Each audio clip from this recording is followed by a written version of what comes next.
प्यारे विद्यार्थियों, आज हम चर्चा करने वाले हैं आपके बीएससी पार्ट 3 का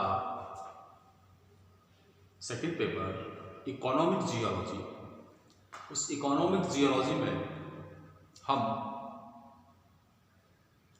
मिनरल्स किस प्रोसेस से बनते हैं, किस प्रकार से बनते हैं, उसकी हम चर्चा करने वाले हैं। इसी पेपर के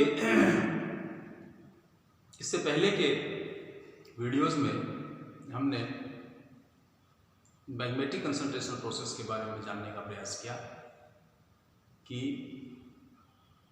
मैग्मेटिक कंसंट्रेशन प्रोसेस द्वारा या मैग्नीय सांद्रण प्रक्रम द्वारा किस प्रकार खनिजों का निर्माण होता है।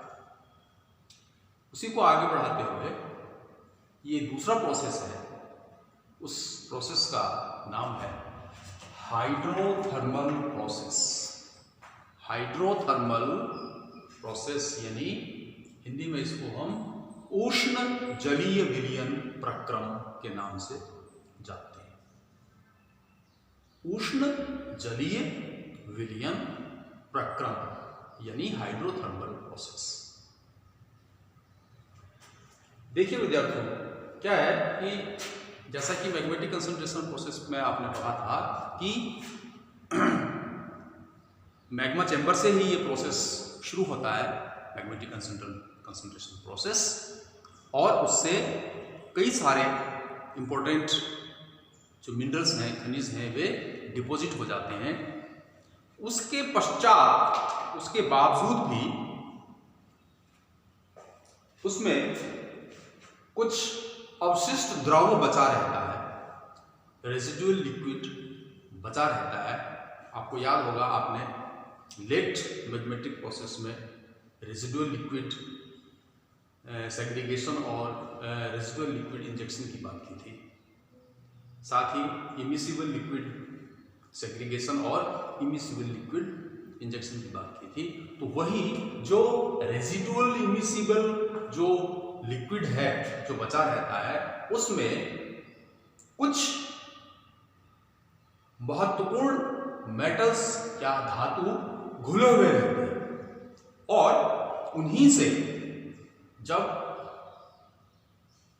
निक्षेपों का निर्माण होता है तो उसी लिक्विड को हम हाइड्रोथर्मल सॉल्यूशन के नाम से या उष्ण जल के नाम से हम उसको जानते हैं। इसीलिए इसको कहा जाता है हाइड्रोथर्मल सॉल्यूशन। ऐसा माना जाता है कि सरफेस के पास ऊपर उठते हुए ये जो हाइड्रोथर्मल सॉल्यूशन है, ये मेटेओरिक वाटर से मिलकर और सतह के पास इंट्रूसिव से निकली हुई वेपर और जो गैसेस हैं वो ग्राउंड वाटर से मिलकर, ग्राउंड वाटर यानी जो भूमिगत जल है उससे मिलकर और मिनरलाइजिंग सॉल्यूशन या खनिजकारी विलयन बनाते हैं। और ये जो खनिजकारी विलयन है, यही खनिजकारी विलयन आपका हाइड्रोथर्मल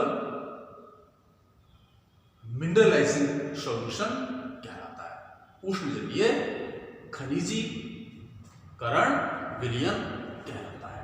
तो यदि हम इसके फिजिको केमिकल एनवायरनमेंट की बात करें हाइड्रोथर्मल सॉल्यूशन की, तो आप ये कह सकते हैं कि जब अंदर से, अर्थ के इंटीरियर से जब ये सरफेस की तरफ आता है, सरफेस पे आता है, तो सरफेस पे नजदीक ये मेटेओरिक वाटर और ग्राउंड वाटर इन सबसे मिलकर, इनमें से जो गैसेस और इसकी जो वेपर्स हैं वो ग्राउंड वाटर से मिलता हुआ फिर इंट्रूसिव होकर और सरफेस पे आने की कोशिश, सरफेस के पास ये आने लगता है, और उसी ग्राउंड वाटर सॉल्यूशन को, जिसमें कि gases, water vapour residual liquid के जो मेटल्स हैं वे, दूसरे और मिनरल्स, उन सबका जो मिश्रण है वही हाइड्रोथर्मल मिनरलाइजिंग सॉल्यूशन कहलाता है। और ये जो मिनरलाइजिंग सॉल्यूशन है ये 2 या 3 सोर्स से हो सकता है, या तो सस्पेंशन या कोलाइडल सॉल्यूशन हो या मॉलिक्यूलर सॉल्यूशन हो। या तो इसके जो सोर्स है वो 3 है, सस्पेंशन हो सकता है या कोलाइडल सॉल्यूशन हो सकता है या मॉलिक्यूलर सॉल्यूशन ये हो सकता है। और ये जो मिनरलाइजिंग सॉल्यूशन है इनके जो लक्षण हैं वो उसके pH और EH से निर्धारित होते हैं। इनके जो कैरेक्टर है इस मिनरलाइजिंग सॉल्यूशन के जो कैरेक्टर्स हैं वो इसके pH और EH से निर्धारित होते हैं। अब ये pH EH क्या है इसको आप थोड़ा सा जानिए। pH विलयन के जो pH सॉल्यूशन है उसके हाइड्रोजन आयन कंसंट्रेशन को दर्शाता है। pH विलयन का हाइड्रोजन आयन जो है वो उसके सांद्रण यानी कंसंट्रेशन को दर्शाता है। pH की वैल्यू यदि 7 हो, इस pH की वैल्यू यदि 7 है तो वो उदासीन होता है, वो न्यूट्रल कहलाता है। और यदि 7 से ज्यादा हो तो वो एल्केलाइन कहलाता है, यानी वो क्षारीय कहलाता है। और यदि वो 7 से कम हो तो वो एसिडिक है। 7 यदि हो तो न्यूट्रल है, 7 से यदि अधिक हो तो वो एल्केलाइन है, और 7 से यदि वो कम हो तो वो एसिडिक या अम्लीय प्रवृत्ति का वो मिनरलाइजेशन सॉल्यूशन वो कहलाता है। EH ऑक्सीडेशन रिडक्शन विभव को दर्शाता है, और ऑक्सीडेशन या रिडक्शन में रिएक्शन करने वाले पदार्थों में स्ट्रेंथ ऑफ करेंट्स को EH कहते हैं। यानी ऑक्सीडेशन या रिडक्शन में जो अभिक्रिया करने वाले पदार्थों में जो स्ट्रेंथ ऑफ करंट है उसको आप EH के नाम से आप इसको जानते हैं, समझते हैं। और इसको हम माइक्रोवोल्ट्स में मापते हैं। EH को कितना मापा जाता है?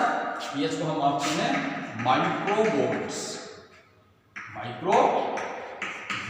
में आप इसको EH को आप मापते हैं माइक्रोवोल्ट्स में मापा जाता है। इस तरह और ये जो है ये पॉजिटिव और नेगेटिव होता है, दोनों ऋणात्मक और धनात्मक होता है। पानी की तुलना में यह ऑक्सीकारक की हाइड्रोजन लेने की और जो अपचयक है उसको ऑक्सीजन लेने की क्षमता होती है, अतः यह ऑक्सीकारक पदार्थों से निकले इलेक्ट्रॉनों की माप भी है। उष्ण जलीय घोल या ये जो आपका हाइड्रोथर्मल सॉल्यूशन है जैसे जैसे इंट्रूसिव से दूर होता जाता है वैसे वैसे उसके तापमान में कमी होती जाती है। इंट्रूसिव से जैसे जैसे ये दूर होता जाएगा वैसे वैसे उसके तापमान में कमी होती जाएगी। इसी तरह से उच्च ताप पर ये जो हाइड्रोथर्मल डिपॉजिट्स हैं वो इंट्रूसिव के पास में, मीडियम टेम्परेचर पर इंट्रूसिव से कुछ दूरी पर, और बहुत ही कम तापमान पर ये इंट्रूसिव से बहुत अधिक दूरी पर एवं बाहर की ओर बनते हैं। और इसी आधार पर जो एक वैज्ञानिक है लिंडग्रेन, वैज्ञानिक का नाम है लिंडग्रेन, उसने इन डिपॉजिट्स को 3 भागों में बांटा है। हाइपोथर्मल उच्च ताप, मीसोथर्मल मध्य ताप, और अल्प ताप कम ताप यानी इपीथर्मल। हाइपोथर्मल सॉल्यूशन, मीसोथर्मल सॉल्यूशन और इपीथर्मल सॉल्यूशन। तो 3 प्रकार से वैज्ञानिक लिंडग्रेन ने, जियोलॉजिस्ट लिंडग्रेन जो है उसने हाइड्रोथर्मल सॉल्यूशन को बनाएं। अब हाइड्रोथर्मल सॉल्यूशन से आपको दो तरह के डिपोजिट्स मिलते हैं। एक का नाम है कैविटी फिलिंग डिपॉजिट्स और दूसरे का नाम है replacement deposits. Cavity fillings means गुहिका भरण निक्षेप, यानी ओपन स्पेसेस का फिलअप होना, गुहिका भरण निक्षेप, और दूसरा प्रतिस्थापन डिपॉजिट्स, यानी एक मिनरल को हटा के उसकी जगह खुद अपना स्थान लेना, वो रिप्लेसमेंट डिपॉजिट्स के नाम से कहलाता है। अब हम थोड़ी सी चर्चा कर लें इस हाइड्रोथर्मल जो सॉल्यूशन है उसके लिए फेवरेबल कंडीशंस क्या क्या है, अनुकूल परिस्थितियां वो क्या क्या है। जैसे कि आप इसमें देख रहे हैं कई सारे फेवरेबल कंडीशन है, जैसे प्रेजेंस ऑफ मिनरलाइजेशन, खनिजीकरण का, मिनरलाइजेशन का होना जरूरी है, प्रेजेंस ऑफ ओपनिंग्स, रॉक्स में ओपनिंग्स का होना जरूरी है, और एप्रोप्रिएट प्लेस का होना, उपयुक्त स्थल का होना जरूरी है। उसी तरह से उनका केमिकल रिएक्शन का होना जरूरी है, और उनके सांद्रण यानी कंसंट्रेशन की आवश्यकता है, यानी presence of mineralization, presence of openings, appropriate place का होना, केमिकल रिएक्शन का होना, और उनका कंसंट्रेट होना यानी कंसंट्रेशन का होना। तो इस प्रकार आप इसके जो उष्ण जलीय निक्षेपों के निर्माण की जो आवश्यक परिस्थितियां हैं उसके लिए आप कह सकते हैं कि मिनरलाइजेशन के लिए जो मिनरलाइजिंग सॉल्यूशन है उसका यानी खनिजीकरण की जो घोल है, विलयन है, उसकी उपस्थिति आवश्यक है, तथा उसमें खनिज पदार्थों को घोलने एवं वहन करने की भी क्षमता होनी चाहिए। रॉक्स में ओपनिंग का होना आवश्यक है ताकि घोल उसमें से आगे बढ़ सके। उपयुक्त स्थान उपस्थित होना चाहिए जहां पर खनिज स्थापित हो सके, और खनिजों को स्थापित होने के लिए रासायनिक अभिक्रिया का होना बहुत जरूरी है, और खनिज निक्षेपों में खनिज का सांद्रण काफी मात्रा में हो, यानी उनका कंसंट्रेशन काफी मात्रा में हो, जिससे कि खनिज निक्षेपों का दोहन किया जा सके। तो उष्ण जलीय घोल का जो तापमान है सामान्यतः वो आपका 50 डिग्री सेल्सियस से 500 डिग्री सेल्सियस तक होता है। 50 डिग्री सेल्सियस से 500 डिग्री सेल्सियस तक रहता है। अधिक दबाव पर तापमान अधिक रह सकता है, और दो तरह की इसमें रिक्त स्थान या ओपनिंग्स होती हैं, ओरिजिनल कैविटीज और इंड्यूस्ड कैविटीज। ये इसमें दो तरह की आपकी होती है। फिर है इसके निक्षेपण पर प्रभाव डालने वाले कौन कौन से कारक हैं, यानी ये जो डिपॉजिट बनेंगे हाइड्रोथर्मल सॉल्यूशन से, तो उन हाइड्रोथर्मल सॉल्यूशंस पर प्रभाव डालने वाले जो कारक हैं, ऐसे कौन कौन से फैक्टर्स हैं जो कि इसमें अपना प्रभाव डालते हैं। उसमें सबसे पहले है आपका टेम्परेचर, प्रेशर। ये तो सबसे महत्वपूर्ण और सबसे इंपॉर्टेंट फैक्टर हैं, कारक हैं। इसके अलावा आपका केमिकल रिएक्शंस या केमिकल चेंजेस, जो केमिकल चेंजेस हो रही है वो किस प्रकार, केमिकल चेंजेस किस प्रकार से रोल प्ले करेगी, वो आप इसमें देखेंगे। और इसके अलावा जो वाल रॉक या जो होस्ट रॉक है उसकी प्रकृति क्या है उस पर भी डिपेंड करेगा। होस्ट रॉक, उसका केमिकल चेंज, टेम्परेचर और प्रेशर, ये ऐसे फैक्टर्स हैं जो प्रभाव डालते हैं। तो जैसे टेम्परेचर, प्रेशर, टेम्परेचर में कमी होने से जो घुलनशीलता है उसमें कमी आती है, और प्रेसिपिटेशन होता है। ताप में या टेम्परेचर में कमी निम्न बातों पर निर्भर करेगी। जो भित्ति शैल है उनके कारण टेम्परेचर में कमी होने की दर की वजह से सॉल्यूशन की जो क्वांटिटी है और जो शैलों का या टेम्परेचर जो सहन करने की जो रॉक्स की क्षमता है उस पर निर्भर करेगी। और रॉक्स में जो ओपनिंग्स हैं, जो गुहिकाएं हैं, वे भी ऊष्मा में हानि को प्रभावित करती हैं। और जो रासायनिक परिवर्तन है, जो केमिकल चेंजेस और जो क्रियाएं हैं, वो रॉक्स का सॉल्यूशन से संपर्क रासायनिक अभिक्रियाओं को जन्म देता है और विलयनों में हाइड्रोजन आयन सांद्रण को परिवर्तित कर देता है। और विलयन का जो पीएच है खनिज निक्षेप की परिस्थितियों को निर्धारित करता है। उसी तरह से जो हॉट रॉक है, हॉट रॉक परिवर्तन सामान्यतः उष्ण जलमार्ग को समानांतर दोनों ओर होता है। और कई बार ये जो परिवर्तन या चेंज है वो निक्षेपों के रूप में भी देखे जा सकते हैं। और इसके साथ साथ अलावा इनमें एक पैराजेनेसिस यानी खनिजों के निक्षेपित होने के एक निश्चित अनुक्रम होता है, क्रम होता है, इसको कि पैराजेनेसिस या इसको आप हिंदी में क्रमिक सहजनन कहते हैं। क्रमिक सहजनन यानी पैराजेनेसिस यानी एक निश्चित क्रम में ही जो मिनरल हैं, खनिज हैं, वे निक्षेपित होंगे, डिपॉजिट होंगे। तो हाइड्रोथर्मल प्रोसेस में सबसे पहले क्वार्ट्ज के बाद में आपका आयरन सल्फाइड वो डिपॉजिट होगा।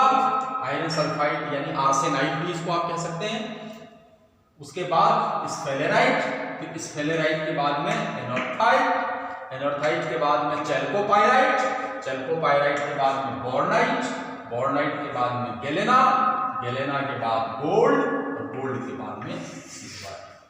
तो ये क्रम है, ये एक अनुक्रम होता है हाइड्रोथर्मल सॉल्यूशन से जो मिनरल डिपॉजिट होंगे वो इसी क्रम में होंगे। क्वार्ट्ज, आयरन सल्फाइड, स्फेलेराइट, एनोसाइट, चैल्कोपाइराइट, बोर्नाइट, गैलेना, गोल्ड और अंत में सबसे सिल्वर। तो इस प्रकार से आप हाइड्रोथर्मल सॉल्यूशन या हाइड्रोथर्मल जो प्रोसेस है इसको, इसकी जो फेवरेबल कंडीशन, इसकी फिजिको जो केमिकल एनवायरनमेंट है वो, और इनका केमिकल रिएक्शन, ये आपने जानने का प्रयास किया। और इस प्रोसेस को दो भागों में आप डिवाइड करके फिर आप इसकी स्टडी करेंगे। इसमें एक का नाम है cavity fillings deposit, cavity filling deposit, और दूसरे का नाम है हाइड्रोथर्मल रिप्लेसमेंट डिपॉजिट्स। ये दो तरह के डिपॉजिट्स हैं, इनके बारे में आप डिटेल से पढ़ेंगे। कैविटी फिलिंग में बहुत सारी कैविटी के बारे में आप पढ़ेंगे, fissure veins, shear zone, stockworks, ladder बीम, सैडल रीफ, फिर आपका वैसे फिलिंग डिपॉजिट्स, उसके अलावा core space filling deposits, vesicular filling deposits, ऐसे बहुत सारे ओपनिंग्स हैं जिनको हम आगे पढ़ेंगे, देखेंगे। थैंक्स।